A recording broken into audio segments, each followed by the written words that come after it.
Chengannur Puthenkavu saint Mary's orthodox cathedral ദേവാലയത്തിലെ ഇടവക ദിനത്തോടനുബന്ധിച്ച് ക്രൈസ്തവ പ്രദർശനം നടത്തി. പള്ളി ഹാളിൽ നടത്തിയ പ്രദർശനത്തിൽ നിരവധി പേർ പങ്കെടുത്തു.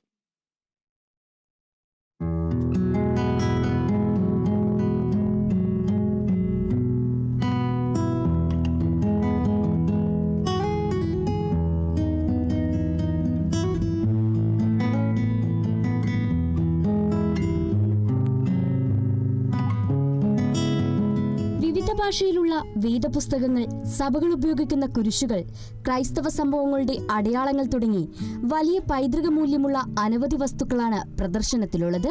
ഇടവക ദിനത്തിന്റെ ഭാഗമായൊരുക്കിയ പ്രദർശനം വിശ്വാസികൾ ഏറ്റെടുത്തെന്ന് പള്ളി വികാരി father doctor Thomas Varghese Amayil പറഞ്ഞു. ഇടവക ദിനം വിപുലമായ പരിപാടികളോടെയാണ് സംഘടിപ്പിച്ചതെന്ന് സഭ മുൻ മാനേജിംഗ് കമ്മിറ്റി അംഗം സുനിൽ പി ഉമ്മൻ പറഞ്ഞു. വിവിധ കലാപരിപാടികളുണ്ട്, പരിചയമുട്ട്, മാർഗംകളി, അതുകൂടാതെ തന്നെ ഇതിനെ സംബന്ധിച്ച് സ്പോർട്സ്, കായിക മേളകൾ, പിന്നെ ഏറ്റവും കൂടുതൽ ആളുകളെ പരിചയപ്പെടുന്ന ആളുകൾക്ക് വികാരിയച്ഛന് ഒരു സമ്മാനം പറയുകയാണ്. കാരണം ഇപ്പോഴത്തെ കാലഘട്ടത്തിൽ ഈ സാമൂഹ്യമായ ഇടപെടലുകൾ കുറവാണ്.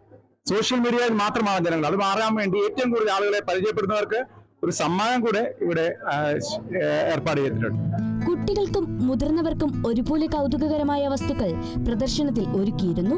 യേശുക്രിസ്തുവിന്റെ മുൾക്കിരീടത്തിന്റെ മാതൃക, വേദപുസ്തകത്തിൽ പരാമർശിക്കുന്ന വിവിധ നാണയങ്ങൾ, ജോർദാൻ ജലം, ചെങ്കടൽ ജലം, ഗലീല തടാകത്തിലെ ജലം, കാനായിലെ വീഞ്ഞ്, യഹൂദ ചേപ്പേടുകൾ തുടങ്ങിയവ പ്രദർശനത്തിലെ ചില അപൂർവമായ കാഴ്ചകളാണ്.